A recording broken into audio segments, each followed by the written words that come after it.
Yung good morning mga kaibigan. Nandito tayo sa may boardwalk. Yan.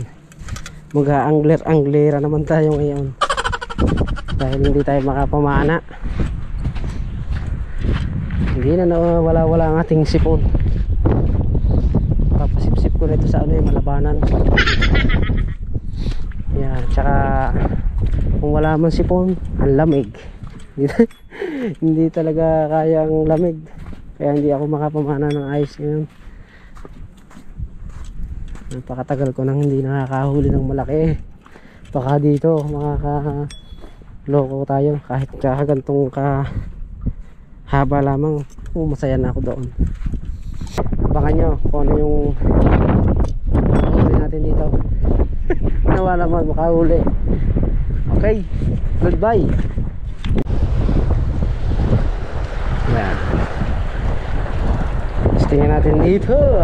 Saan kaya ang punta rito?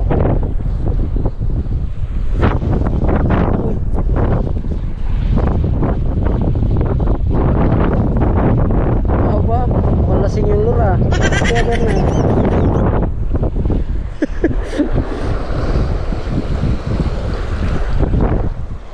Parang lasing ang lure.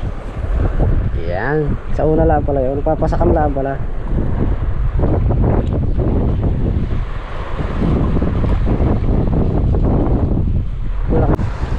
Yun. Hindi natin nakuha ng video. Kaya nyo, peacock grouper. Oh ha, pang prito na ito eh. Pero re-release natin maliit pa. Ayun, parang gapalad lang ang haba niya. Oh, yan, release natin ito mga kaibigan. Teka lang, tignan natin. Ikaw habol ka pa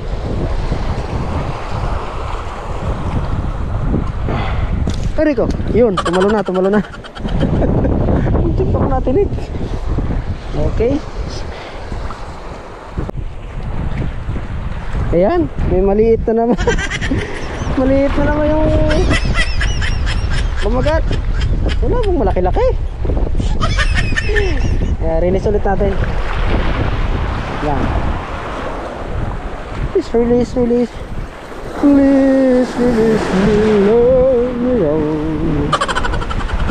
Mukhang titinikin.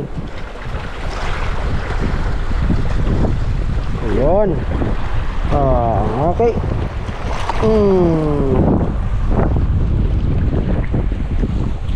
Andito tayo. Masang purong baba nito. Naku, may bato pang mata. Yun, may kumakagat. Uy, may humabol. May nahagit. Strike. Yo. Hindi ko mapatamad. Ay, tayo. Doon. Tayo ay pauwi na. At ang update sa ating paglalandi dito sa dagat. Ayan. Nag-donate tayo ng 2 magandang lure. Tapos anong nangyari?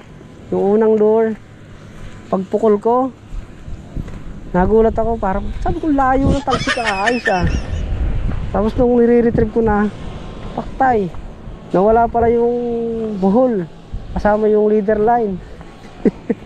Ay nako, sablay na naman yung nanood pa ako ng tutorial. Tapos ganyan pa nangyari.